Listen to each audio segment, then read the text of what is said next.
When we had last left our heroes, we had finished the bottom of Gimel Amud Bet. Well, actually, 2, 4, 6, 7 Not lines. quite the bottom, right? 6 lines or 7 lines for the bottom of Gimel Amud Bet. Okay. We had a whole long discussion about people who are chayev and pater for bringing korban riyah, Right. and we talked about different categories.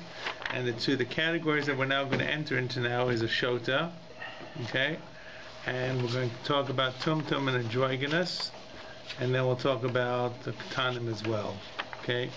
So this is 6 or 7 lines from the bottom, and a shota is a person who cannot take care of himself, who throws things away that you were to give to him, and that's in fact the Gemara is going to give a statement by Rav Huna in a few lines, which is really the real definition of what a shota is, that you give a person something and they can't take care of it, and they lose it, not because they're forgetful, they just don't understand the value of anything.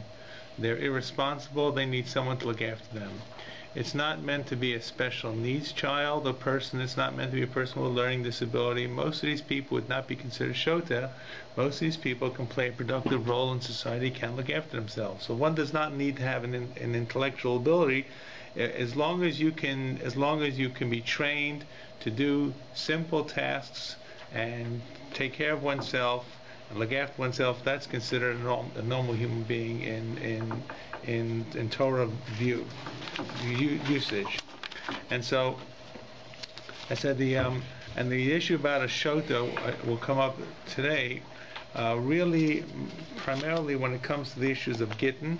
Okay, person needs to be of sound mind to contract the marriage. Because before we get to gittin, let's start. But it is possible. It is possible that there are situations where a person can be sometimes insane, sometimes normal. There, people bounce back and forth. So he was normal, or he suffered a breakdown after the marriage, correct? Sure. So there are many times where he is more normal, and times where he's less normal. So that's where it comes up. The other time, of course, could be in terms of chalitza. That's really important as well. But those are modern terms of definitions in terms of where shota would come up, and the definitions. And in fact, according to Moshe Feinstein, there's a difference between a shota for mitzvos and onshim, and whether you can use them for gerushin and mechira and so forth. It may be in terms of gerushin or in terms of mechira that he's only disqualified as a shota if he's a shota for that thing. Let's say a person has limited understanding, but he can understand what a sale is, or vice versa. He has no understanding what a sale is, then you could not use him as need for mechira. And the same thing for gerushin as well. Whereas over here, we're looking at obligations for mitzvot that's more global. So one may have to do more with concept of mitzvos and averos. How do we classify this person as being obligated, not obligated? Do we say it's like a katan who has no intelligence or no responsibility? Or when it comes to things that relate more to edus and personal status, that may be more specific about the actual event itself. So a person could be proven that he understood what marriage was, he understood what divorce is, even if he acted recklessly or seemed to be impaired in his thinking, that may still be considered, that would be considered a person who's kosher, not considered shota for that thing. So that's a very important chiddush that the Igros Moshe writes in terms of modern applicability. But here we're talking about for Chagiga. Here we're talking about bringing the korban riyah, by extension. The riyah, whether he has right, correct. And one of the exclusions is cheresh shota v'katan. Right. Correct. So he's not obligated. So once again, that's more of a general thing. Okay. So Gemara says as follows: Tan Rabban Ezeo shota. How do we define a shota? Yotze yichidi balayla, a person who goes out by himself at night. Now, I know some of you go out at night on your own. Okay, you have to run to the store. But we're talking about a society where when nightfall came, everybody stayed home. Right? We forgot how societies were. We've often talked about this, sunrise to sunset. After sunset, nobody went out.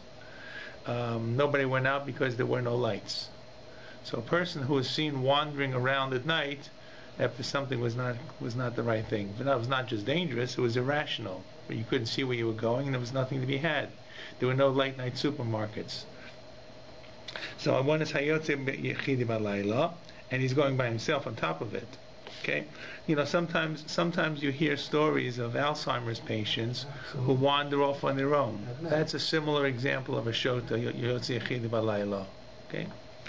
V'halon b'beis hakfaros, and a person who goes to sleep stays overnight in the beis hakfaros. Once again, this seems to be completely irrational and anti anything. Especially, there was a belief that there were spirits and shadim and all kinds of things took place in the cemetery. And it probably was not a safe place because there may have been holes they could have fallen in, and there was nobody there. It was completely deserted, and who knows what kind of animals and what kind of things hung out there. So a person who decides to stay overnight in the Beis HaKfaros at night. And the third one is V'makareya et Ksuso, a person who rips his clothing. So these are the three definitions, or three examples of what defines a shota. And once again, ripping clothing was always seemed to be irrational. Clothing was a commodity. You didn't rip anything for nothing. We talk about breaking a glass at a wedding has a purpose to calm people down, but otherwise normally it's considered baltashlis. Right. Ripping a clothing was meant to be whole, right? You rip clothing, the antithesis of life is a ripping kriya at a funeral or in any bad news. So therefore a person who for no reason rips clothing, right, seems to be irrational, seems to be thinking improperly, and especially in a society where clothing were used multiple times. So the question really, Gemara asks the obvious question: is this like A plus B plus C, or A or B or C? Right? You have to have all three. Right. What if you did one, you didn't do the other? What if you're a normal guy, but somehow you rip your clothing? Right? Or vice versa. What if your track records, you're pretty normal, but they find you walking around at night? So and in all the cases, there might be a rational explanation. Right? Maybe you lost something, you're wandering around at night, but there isn't. So you see what the Gemara tries to come up with. So Itmar Rafuna Mar Achu Kulam Bavasachas. Rafuna says you need all together. Rabbi Yochanan Mar Fila Bachas Men, even if only one of them. Okay, so in other words, it's either A plus B or C plus C, or A or B or C. So now the Gemara says now, why would you need to have all three? I mean, wouldn't any of the above makes sense, right? Absolutely. Rabbi Yochanan seems to makes more sense. The Gemara says, "Hey chidami, if the man is doing it with shtus, is nonsense. He's a shoteh. Shtus, by the way, we of course mean shtus means silliness, but shtus, of course, is a cognate of shoteh, inanity, right? So if you're doing any of these because of shtus, you're a shoteh. So A or B or C. If you all of these are done and there's a logical reason, you can explain them, then even all three together would make no sense to make you a shota. So what is where the machlokas between them? So why do we need all three? So Gemara says, Lo li'olam dekavad lo derech shtos. Really, the normal answer is that it's done b'derech shtos. There's really no logical reason. However, sometimes beneath it there may be a secondary reason that is semi-rational, not even semi, partially rational, that may explain a little bit why the person is doing it, that is only going to reach the beginning of shoteh, not make him a complete shoteh. And the Gemara gives examples, okay? So what's the example? I lost the place. I skipped one. I'll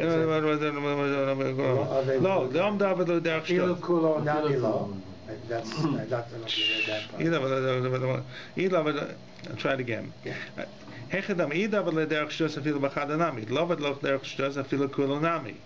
Okay, so those, if it's lashtos, even one is wrong. If it's not shtos, even all three should be making a normal person. Right.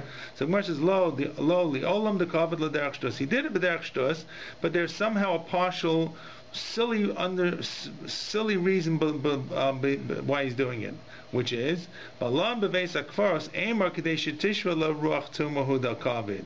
He wanted to involved in being like like a Bilam kind of person. He wanted to be inhabited by all kinds of evil spirits. So he goes intentionally to the Beis HaKfaros where he knows all these bad, evils, destructive spirits are, because that's exactly what he wants to do. He wants to become a fortune teller. He wants to become a necromancer. He wants to become a person who kind of works on the edge of society, and he feels by doing this in the basic Pharos, this will allow him, these spirits, to inhabit him. Now, the reality is that's illogical.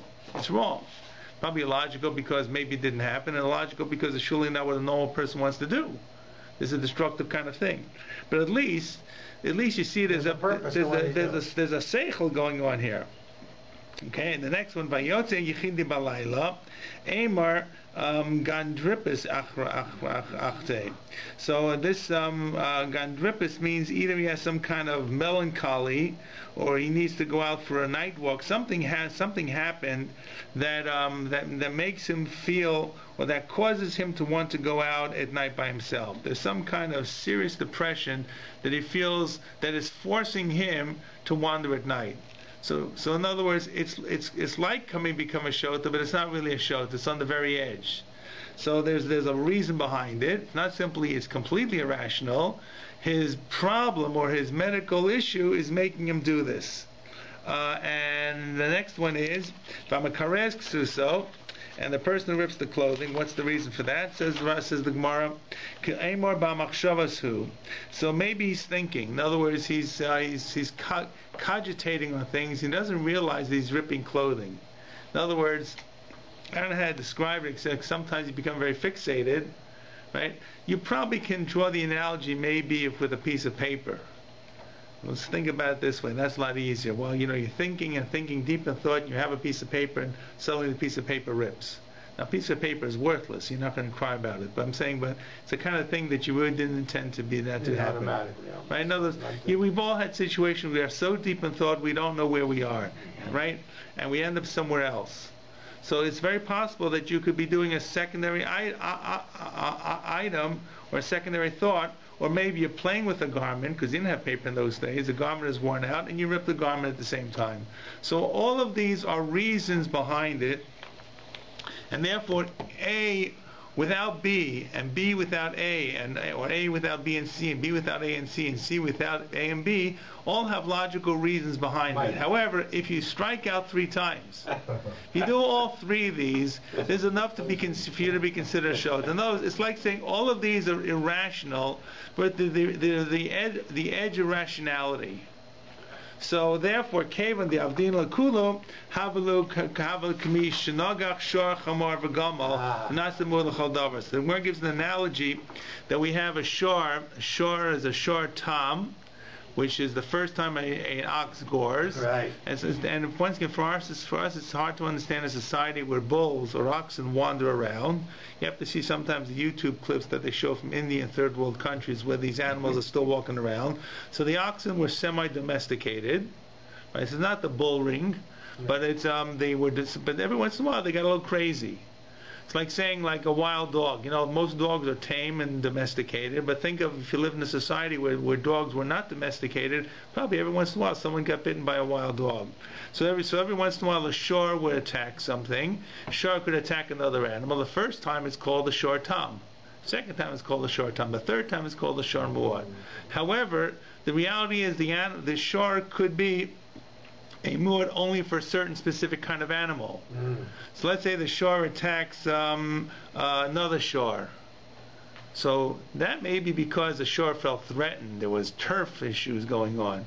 May not, and if there's a chamor next to it and he attacks a chamor, that's not considered muad for a chamor. The first time it attacks a donkey, because it has no track record of attacking a donkey. You understand? In other words, whatever it is. The animals were considered. It's hard to imagine because today when animals attack people, they put them down, right? But these were semi-domesticated animals. The society was such that they recognized that they were not fully tamed, and every once in a while they'd attack, obviously, another animal. So if they only attacked their own kind, they wouldn't be considered liable to attack a chamor or a gamal. But if you had an animal, if you had a shor that attacked chamor, gamal, and a shor, all 3 of the major animals are wandering around, so this is considered muad l'chol davar. It's going to be considered muad for all animals. So those, it's like on 3 strikes and you're out. So the same thing is going to be shota, if the shota does these three things that are, maybe you could explain one of them, two of them, three of them, and it's possible to, but all three together show the guy is irrational and completely undefined as shota.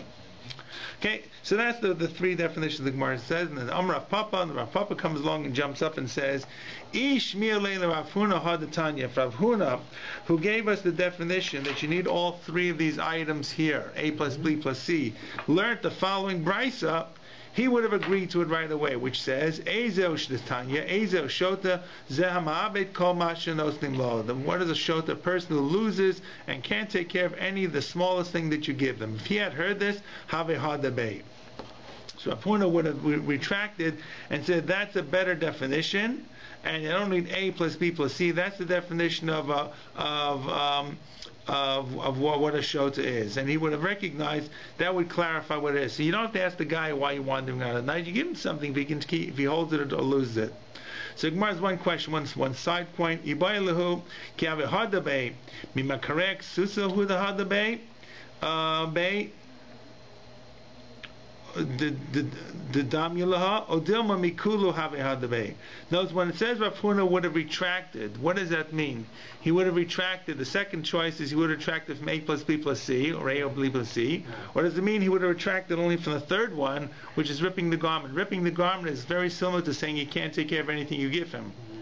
In other words, what is actually he retracting from? So Gemara says, we don't really know. It doesn't really give us a definition. But the truth is, the answer that Rav Papa says, or the Bryce is the best definition of what a shota really is.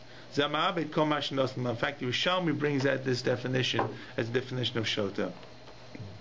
Okay, so this is about the shota who is pater from bringing up the karbanos on the base of Mikdash. Okay, now we come to tumtum and androgynous. Okay. Tumtum and androgynous are two very unusual types of individuals. A tumtum means that the genitalia were not defined, and androgynous had genitalia both male and female. Okay, now the obvious confusion is how do you define this as male or female? And if it's a suffix, so in many cases we consider it a suffix, male or female. But it doesn't work in terms of the case here for bringing carbon riyah. If I have a chance, I'll explain it maybe today or next time. The tumtum is a person who you could not determine what the genitalia were. Apparently, the genitalia were not just undefined, but may have been covered up. So, in other words, there were some rudimentary genitalia, but they were covered by some kind of membrane. They had not really, in other words, this was a defect in how it is. I'm not sure if it's a genetic defect or just in terms of a somatic defect. But they couldn't really define what it was. In fact, we will talk in a couple of lines where you have a tumtum where obviously the penis has not come out, but there are testicles. So these are very confused kinds of people in terms of gender. So, and most tumtums were really undetermined gender. Now today they probably would do some type of chromosomal analysis, I imagine. Today they would just change and pick the gender like that. Well, today they would probably... they want. Well, they probably... Correct. That's the most popular thing today. No, seriously. Right. Serious today. But in terms of what you wanted... I'm sorry? No mashlim minyan. We don't know what he is. Lo mashlim minyan. Neither of them. Right. They're androgynous also. Correct. So in fact, and neither of them. Correct. So the question will be, and that's what I said. The question is, well, it's like a suffix. So if it's a suffix, you don't know, you can count them. So one of the questions that we're shown to say, well, if it's a suffix, why can't he bring the carbon riyah on the day after Yantif? And say, if I am considered a man, I'm bringing this like a riyah. If I'm not, I'm bringing it like a nadava. And the best answer, it's actually a good question. It's not as good as the answer. The answer they say is that in terms of smicha, men put their hands as part of bringing the carbon to put their hands on the animal. Women did not. So because you didn't really know how to do the smicha parts, he was excluded from doing the carbon altogether. Okay, so that's all right. So, but it's not suffix deraisa. It's defining who is obligated. Suffix deraisa means I'm obligated, but I don't know when to do it and how to do it. Question I don't know if I am obligated. Correct. That's a different kind of suffix. Suffix d'oraisa means I don't know is it Shabbos or is it not Shabbos. I don't know if today's Shabbos or tomorrow Shabbos. The international date line, I don't know if today's Shabbos, tomorrow Shabbos. So Minat Torah, so many opinions will say in such a case, Minat Torah, I shouldn't do Malachas Minat Torah for 2 days. Rabbinic laws, rabbinic extensions, prohibitions, I can. Okay? This, by the way, is a question, by the way, about Hawaii, I believe. Okay? That's where it comes up. New Zealand. Hawaii's on one side. New Zealand, correct. Though the people in New Zealand, there's an indigenous group of Jews in New Zealand, and they only keep 1 day. Okay, they have a Masorah, apparently, which day it is, and I'm not even going to discuss that. But the issue really is Honolulu or Hawaii, where there were never Jews there. All Jews are tourists, right? So that's the question. The question if you're there Shabbos, I forget Shabbos Sunday or Friday Shabbos. I think it's Shabbos Sunday. So could he?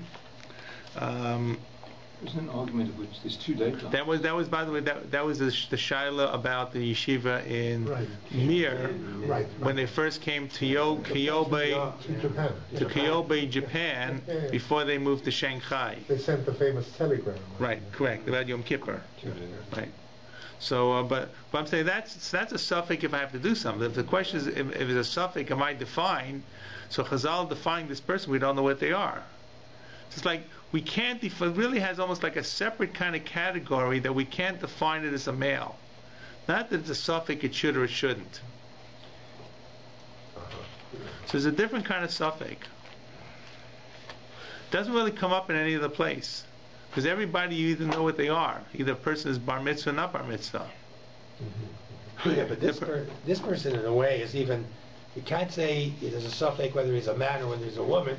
You can say you have no idea what he is. Maybe he's neither a man nor a woman, in a certain sense. I mean, it's a particular category in a way.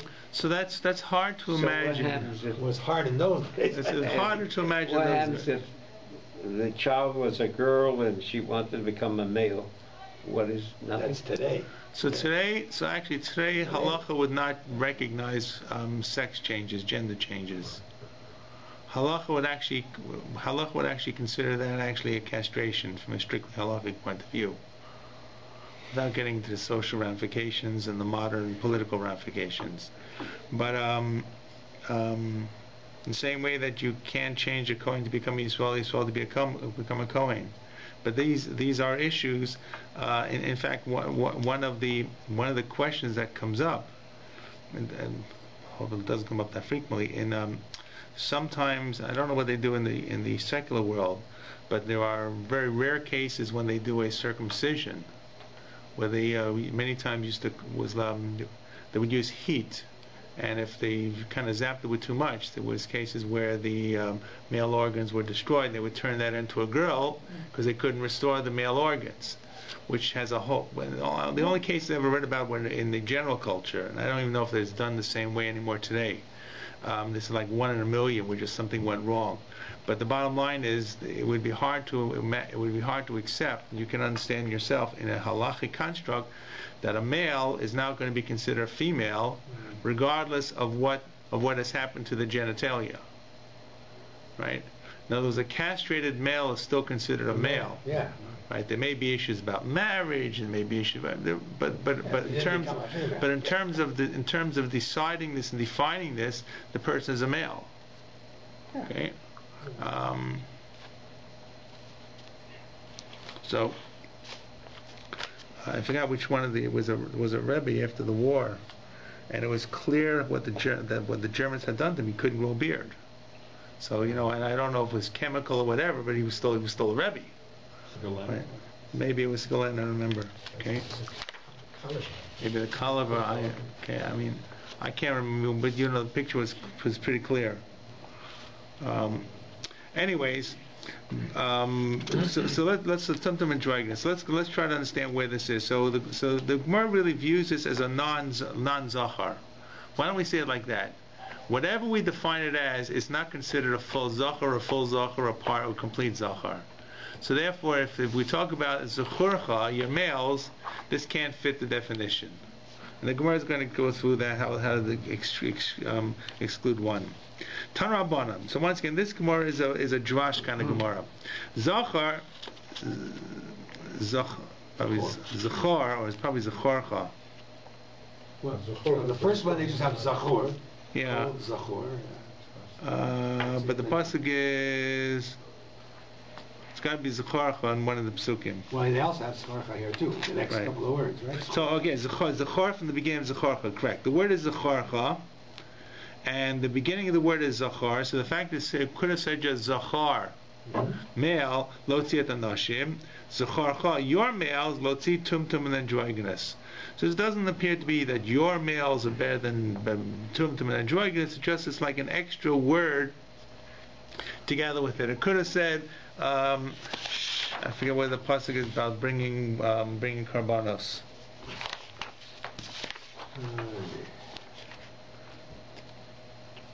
Yerek kol zechorcha. Shalosh miyam shana yerek kol zechorcha esmei Hashem.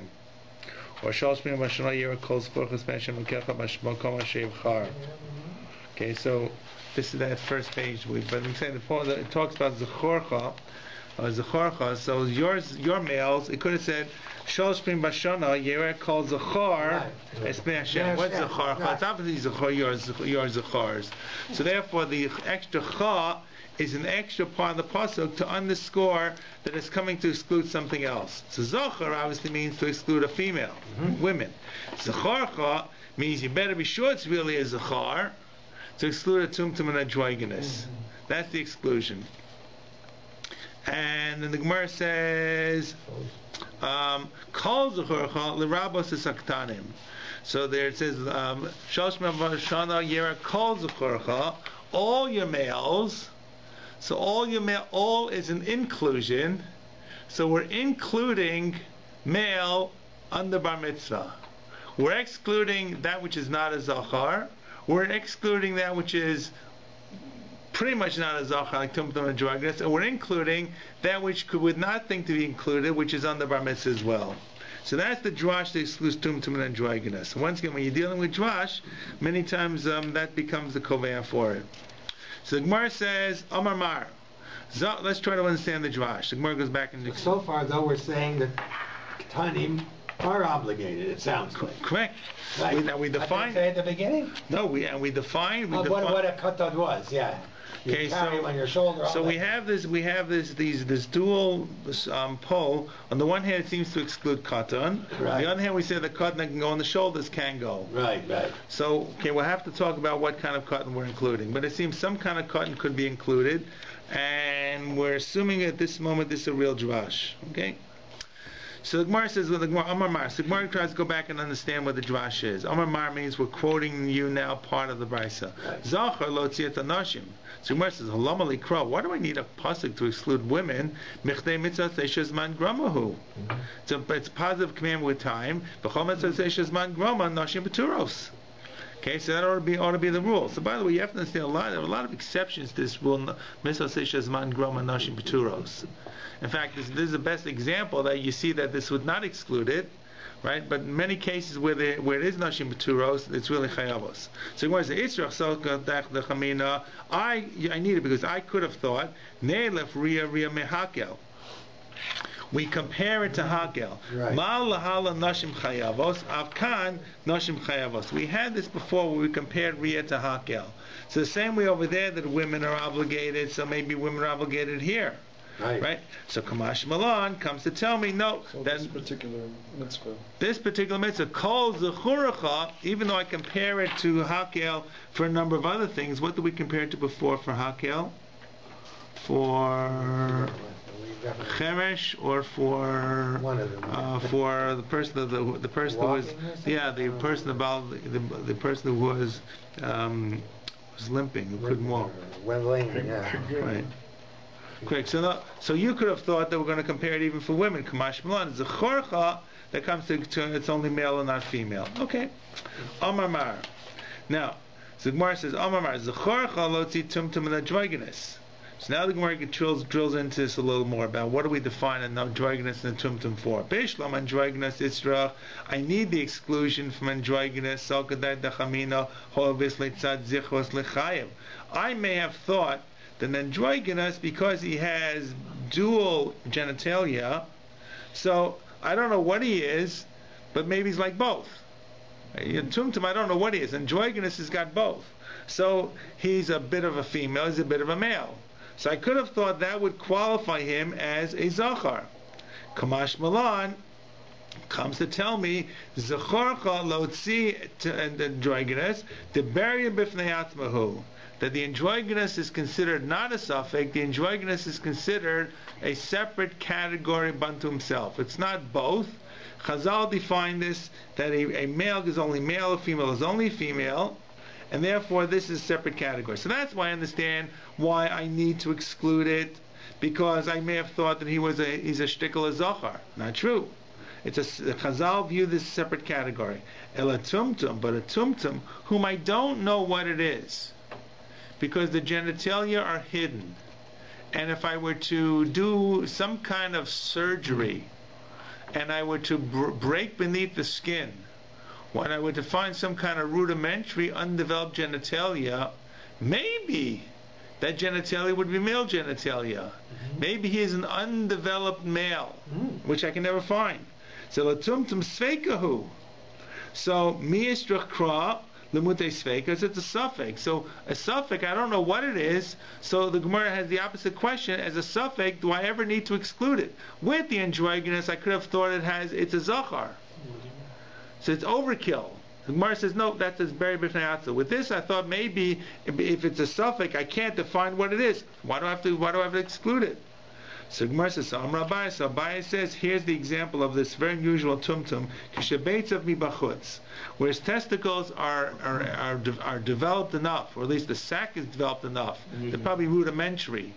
They're probably not developed, but there's clearly the sign of testicles there, but there's no other male genitalia. And therefore, therefore, I could have thought this kind of person is considered a zachar. Right. Comes along the exclusion from the Torah to exclude this person that is not.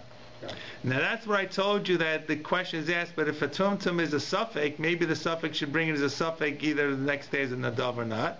That's what the Rishon would say. Yeah, but then it would be a question what he brings with smichas yadayim, not smichas yadayim. The carpet itself is undetermined what it would be, and therefore you don't do it. So am I right in thinking that if such a situation occurred today, and they would do, it would be, I mean, you'd do surgery, chromosome testing. So today, actually, they may be able to do invasive surgery too. Right, we're dealing in a society where there was surgery was lethal.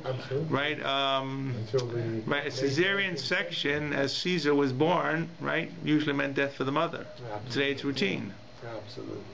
So it's I believe today they would probably do some kind of chromosomal analysis, and I believe today with an androgynous, with a tumtum, they would do some kind of definition defining what it is. I don't know how. I'm not quite sure today how these things occur. These are things that you probably only come up in the literature. And the funny thing about the Gemara is every Masechet has a discussion about tumtum and androgynous. You get the feeling that they must have been walking around the street. I don't know. There must have been. I don't know. Who knows? And of course, halacha deals with or Talmud deals with the extremes, Right. And it deals with the extreme examples to be able to probe the rule. Even if these extreme examples never or hardly ever exist, correct. And I've often said the logical approach of Talmud is the reverse of how we talk about it today in lectures. Right. Today you walk in, you say, here's the rule, and here's the example. The Talmud says, here's the example, let's learn the rule. Right? But once again, these tumtum and androgynous, like chereshot of a cotton also appear. I don't know. Okay. Okay. So at any rate, this is all about tumtum and androgynous, and this is where the Gemara really ends up with. So at the end of the day, they are excluded from a drash. So regardless of how we may think they are in terms of defining them as suffix or a separate category, the drash excludes both of them. Right. And okay, now the Gemara says, Omar Mar. Let's go back to the rest of the brisa. Kol zechorcha, so he said kol zechor is to exclude nashim, zechorcha is to exclude tumtum and androgynous. Kol zechorcha is to include children. Right? So the Gemara says, Kol Zechor Chol Rabbi says Ketanim. So the Gemara says, what's not Chutz Micher Shot of a Cotton? Well, the Mishnah told us the exact opposite. That Cher Shot of a Cotton are excluded. Right? So the Gemara says as follows: Amar Rabbi, and here the Gemara turns the whole drash on its head. Lo kasha kan b'katan shigia l'chinuch, kan b'katan shelo higia l'chinuch. So it's really not dealing with a katan min Torah. It's a mitzvah of chinuch, where the child can learn and study and appreciate this. So then you have to take him up. If a child has no comprehension, there's no mitzvah to take him up at all. And the Gemara says, but wait, that makes no sense. What kind of drash is that? Right? Chinuch, we talk about mitzvah. Chinuch is it's a D'Rabbanan mitzvah. Right? The famous discussion of the Minchas Chinuch. A child becomes bar mitzvah in the middle of Sfiras Omer. Right? What do you do? How do you continue it? And the answer is you do, I believe. But let's say the child is counting the first 30 days as of Katan, and day 31 he now changes. But really, before day 31 he wasn't counting. And Sfiras Omer requires a continual count. So I believe the paskin that he does count. But I'm saying, but the mitzvah of chinuch by all rights is a rabbinic mitzvah. Correct? Your children will want to eat on or fast on Yom Kippur. It's a mitzvah of chinuch, at best. They don't get. I mean, once a person reaches 12, they should start. It's a way for them to practice and get used to fasting. Get used to, because correct. And even then, by the way, if you look at the way the source actually talk about 12-year-olds, they talk about fasting for shows when they're 12. Most kids today want to show off when they're 10, 11, how far they can go. Truth is, we live in an environment with a lot of materialism, a lot of food, and they can make it, right? But clear, the mitzvah of chinuch. Now, chinuch plays a very important role. Chinuch plays an extremely important role in every chag and everything we do. But still, it's only a rabbinic mitzvah. It's a mitzvah of chinuch to teach your child, train your child. The mitzvah's on you, not on the kid. Correct. Right? The mitzvah's on you. So the Gemara asks the question, the obvious question: Katan shigia lechinuch d'Rabbanan hu. It's only d'Rabbanan. So what you tell me there's a drash?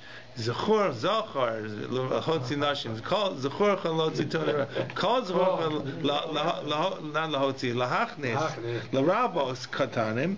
So Gemara says you're right. Trick ein achinami the cross machta b'yamahu. Okay, so really this drash of kol zechor to include katanim. Okay, which we said was to include katanim is not really a drash; it's a fake, because the inclusion of katanim is only a smachta. So we need to kind of wrap up and explain. So what is the drash? What do we learn from the drash? What is so the drash itself is a fake. Okay, but the mitzvah therefore to include katanim is only a mitzvah mid-rabbanan of chinuch to bring them when they can. Right. Okay. Now when does the mitzvah of chinuch actually begin? So what about the word kol? So what do we do? Right. So just to point out, so when does the mitzvah of chinuch begin? So the mitzvah of chinuch begins for different things at probably different ages. Right? And probably the answer is, the way the Gemara understands this is when can you train your child to go up there to Aliyah Labayis? That's machlokas at the end of the Mishnah. When he begins to walk up himself. There's no mitzvah to chinuch to talk about making aliyah to the Beis Hamikdash if the kid can't walk. Right? So you're going to schlep him, but it's not like show and tell. You're trying to recreate him. You're trying to prepare him for doing the mitzvah. The second opinion, of course, the end of the Mishnah is that he sits on his father's shoulders. So that's also going to be a chinuch. The second opinion would say he doesn't have to walk. The father who's teaching him the mitzvah, he will be able to carry him up.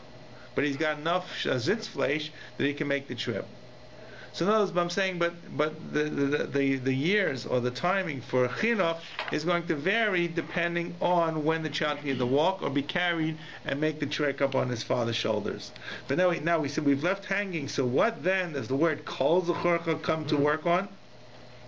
So what does the pasuk come to tell me? The opinion of the acherim, who says as follows: the Tanya, acherim omrim. The following people are excluded. Now we a moment ago we said that kol is an inclusion. We're including katanim. Here they throw it around. Acherim says it's an exclusion. It excludes people who are unable to be with people. It excludes people who, because of practical issues, they smell, because of their profession. that they cannot be around people. Kol Zechorcha means in order to do Aliyah L'Regel, you got to be with the multitude. And if your profession is such that leaves you with a terrible odor and a terrible remnants that you can't, right? Then you're excluded. That's the exclusion. The exclusion is not because of the person. The person wants to do the mitzvah. But you'll see these are people. The first one is a person who picks up dog excrement. He recycles it for fertilizer, whatever it is. You can imagine what that guy smells like, right?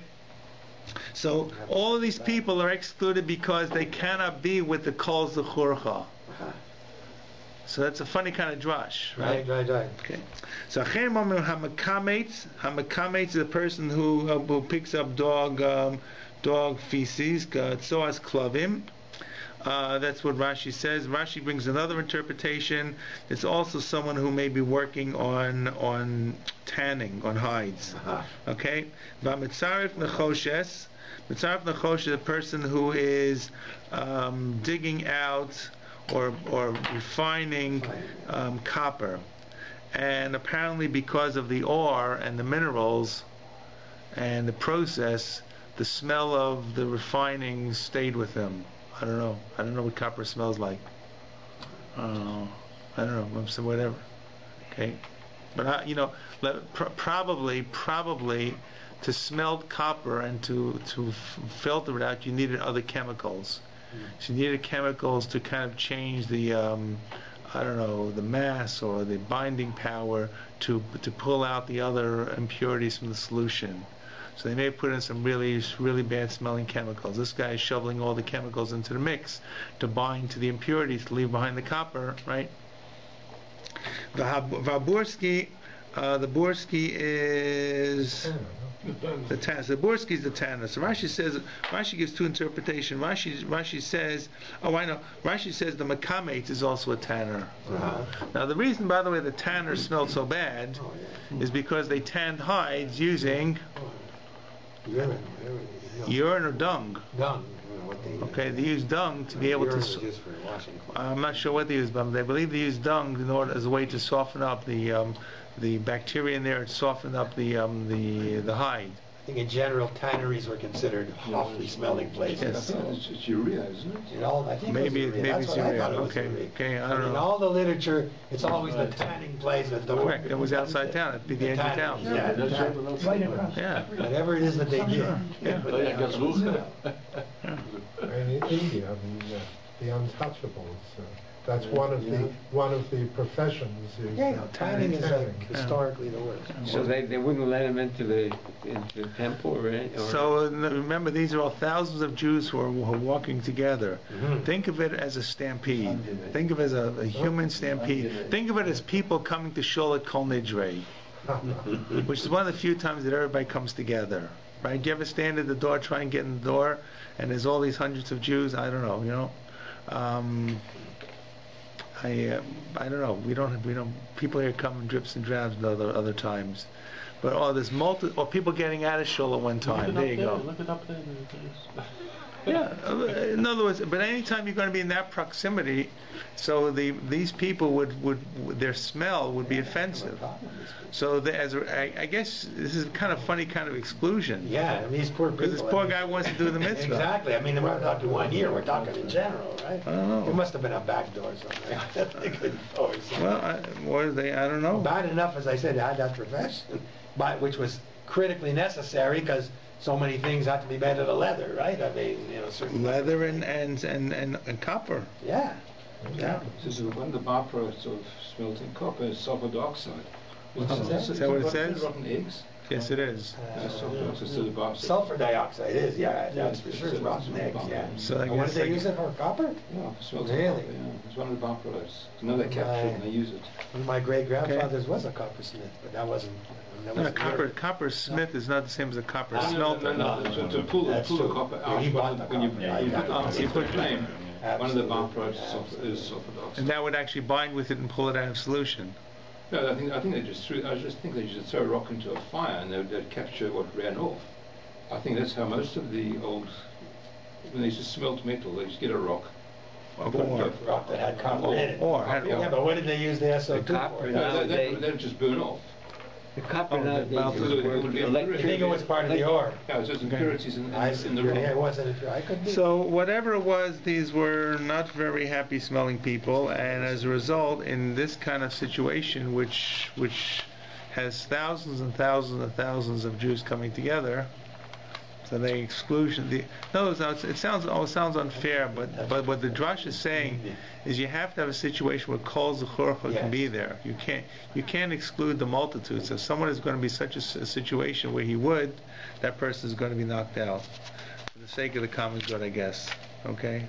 This is one point of view, right? And our other one. So therefore, the Kol Zechorcha does not come to include children. Right. Kol Zechorcha comes to exclude the people that cannot be together with Kol Zechorcha. That's really the drash. Right. You have to be able to stand with Kol Zechorcha. You can't say you'll come at 12 o'clock at night when no one's around. You got to be part of the mass of humanity coming up to BAYT. Okay. Okay. Good. Let's the next piece of Gemara. Once again, some of this we've seen in the next piece of Gemara. Nashim v'avadim shem shuchrarim. So the listing once again is to exclude women and slaves that were not freed. We had this in the first piece of Gemara. You remember? Bishlam and Nashim kidamaram. We know why women are excluded because we had zechorcha. Zechorcha comes to exclude zachar includes women. Excludes women. El avadim inolan. So Rav Huna Amakra El Pnei Hadon Hashem. So it says the Shalosh Pnei Vashana Yera Kol Schurcha El Pnei Hadon Hashem. So it means you only can have one Adon. Okay. Misha Ein Lo Ela Adon Echad Yatazeh Sheyesh Lo Adon Acher. Okay. So that's the Gemara's first attempt to give a drash. So the Gemara says, wait, halama likra, what do we need a pasuk? Michdei kol mitzvah sheisha chayeves ba evet chayev ba, kol mitzvah sheino isha chayeves ba inu isha chayev ba. So the Gemara la meisha. In other words, we have a rule that any mitzvah that a woman is obligated, a slave is obligated. It's called a non-Jewish slave.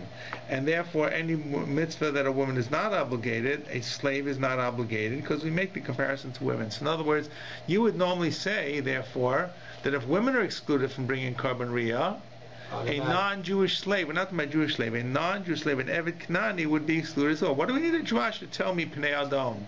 They should automatically be excluded. So Gemara says, Amar Ravina, the Ravina says, and this complements what we saw the first Sugya, Amar Ravina, Lo Nishracha Lamiz Chechetzia Evet V'Chetzia B'Chav. That's what we had before. Yeah. We had it before. And we had it before and without this first piece.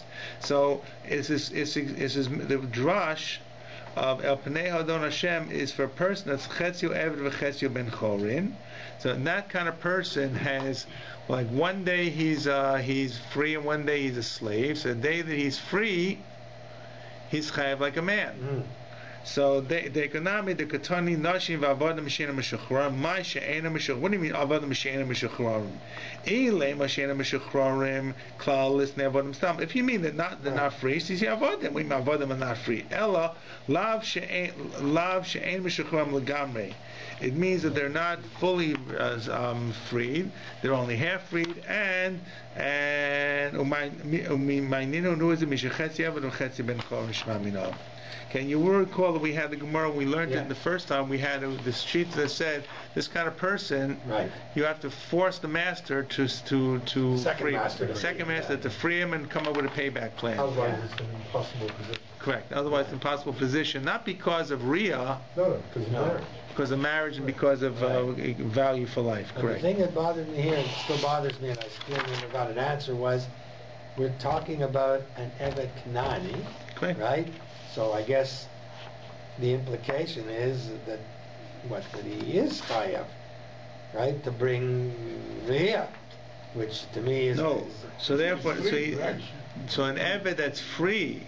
a Gentile Evet is free. So here's he's the a free man now. So here's the process that seems to exist. Okay, first of all, in the Roman society, the concept of freedmen was a well-established society. There were people who brought a slave, they were freed, and they had rights as citizens. Absolutely, they had rights. So there's a maybe. similar concept in Yiddishkeit or in halacha, and that is when you had an Evet Knani, Right. if he were free and is an Eved Knani, he is obligated. By Knani doesn't really mean just Knani. A non-Jewish slave, as opposed to a Hebrew slave, which is the Hebrew indentured servant of 6 years. Right. Okay, and it's of course very difficult to talk about slavery in a modern environment. Okay. No problem. So the non-Jewish slave. Non-Jewish slave. If you take a non-Jewish slave, he has a partial status like a Jew to the extent that he is obligated in mitzvahs like a woman, obligated in prohibitions like a woman. So he can't eat treif, in other words. That's right. Correct. Yes. I'm not arguing about it. I'm stunned to hear that. Correct. And then when he becomes free, he is taken in as a member of the Jewish faith community. A freedom is not freedom to return to slavery, return to his barbarian ways. Freedom, he's now redeemed, and he becomes a member of the Jewish people. He is converted into a member of Klal Yisrael. Does he have to go through Taka conversion? I'm sorry? Does he need Mila? He would need Mila. Does he need yes, he would need Mila, and then he would need Tefillah. Maybe the Mila is done before. And Mila could maybe be done. I don't remember. Even if he's a slave, he can eat from the Pesach. Maybe. He's still a slave. Maybe, could be. He could eat the Pesach thing. He could even eat the Pesach thing while he was a goy, because as long as he's circumcised, right? No, I think it says Kol Evet Beitcha or something. Maybe. As long as he's circumcised. Maybe, I don't know. Could be. I don't know. I think so. Okay, could be. Right. Well, the question is, when does Nevi Kanani have the bris Not an milah? RL. That's the point. Okay. But, in other words, but the point of it being that this is a dual-step process. So in other words, so as a result, a slave that is Chatzi Ben Chorin has the status on his free days like a male Jew. I didn't have a... Ergo, saying that he's chayav to be a korban riyah is only the microcosm of saying the fact that he's chayav to everything else. Yeah, no, I have no problem with that. As I say, I still have trouble. I accept what you say. Right. Just getting into my brain that a goy who was captured and became a slave, and now you're freed him, and now you're going to be a Jew. Thank you very much. I appreciate the good thought. If he was a slave all this time, where is he going to get the money to buy the korban? So that's a good question. Well, where does he get the money to buy himself to be free as well? But in the Roman Empire, there was a lot of very wealthy slaves. Join in with someone else. Join with someone who's being covered. Sure. Yeah, they could do all kinds of business. That question is asked by Kedushin. How does he get the money to has to be his own money to make the kinyan of the So what's the answer? I forget the answer, but I remember that discussion in Kedushin with the slave. How can you have a slave who owns something? Yeah, but I don't know under Jewish law, but I know I've been reading some Roman stuff, let's say by a particular author.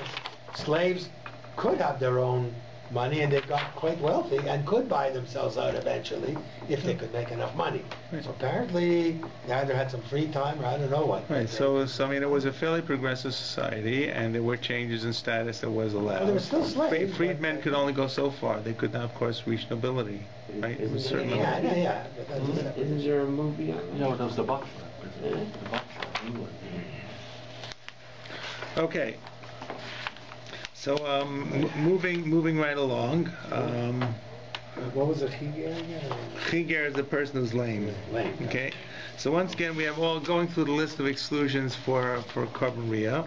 So Mishnah said, Chagiga, a lame, summa, blind, chole, sick means physically can't go up, and zaken also is the same thing if is unable to kind of walk. In other words, zaken and chole are pretty much the same thing. They're both excluded because they can't go up on their own speed.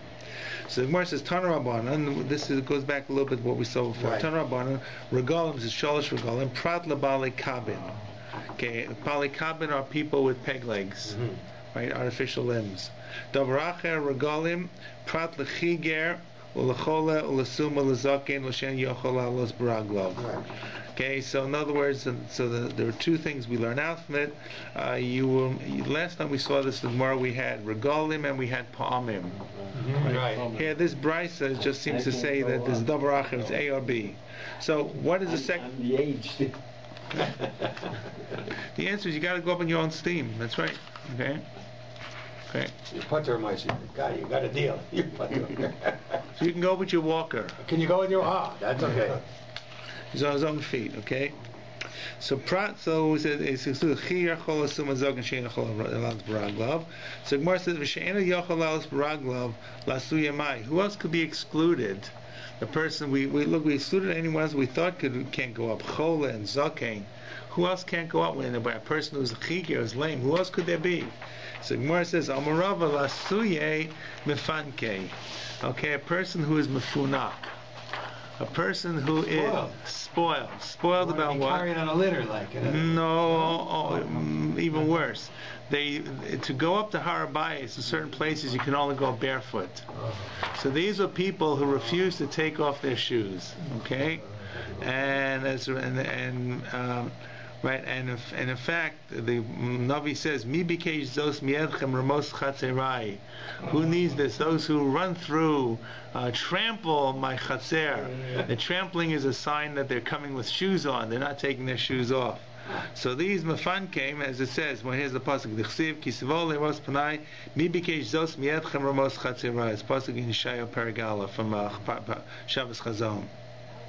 Okay, so once again, this is the exclusion for them, and you know what, I once knew a Kohen who was a bit of a funak, true story, many years ago, who when he came, no, it's really true, in this shul he was only Kohen, and when he came to Duchen he put on running shoes every yantiv. Oh my. So I don't know, he was a bit of a strange guy. I'm sorry? Similar to the case of Easternis. Yeah. Very unusual character. So was he allowed to do that? Yeah, he was allowed. He's been doing that for years. It's like his socks. It's like wearing socks on Yom Kippur. It's like socks and running shoes, the same thing. Yeah. It's very unusual because you don't think of the Kohanim don't normally think of bringing running shoes for a 5-minute bracha. In fact, in the base of Mikdash, slippers or something. right? In fact, in the base of Mikdash, they went barefoot. In the base of Mikdash, they didn't wear socks either. Yeah, but they had to wash their feet before they came in. I'm saying, but they didn't wear socks. So wearing socks, like so I'm saying, but it's a similar kind of thing. If you go to the what do you call those?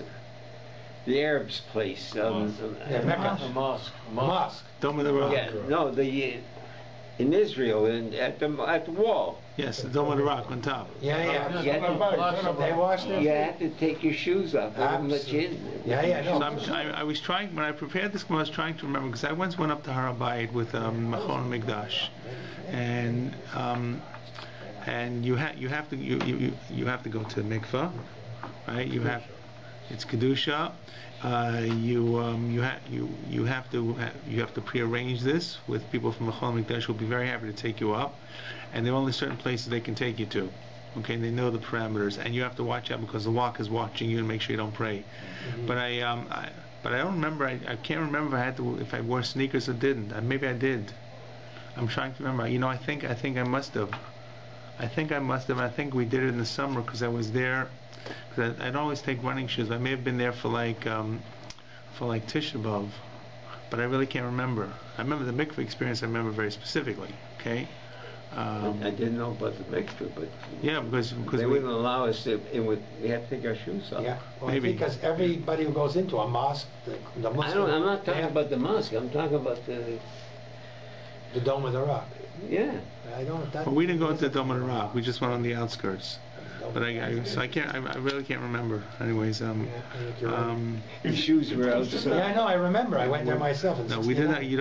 We did not go on Dome of the Rock. We went on the outskirts where they say you're permitted to go.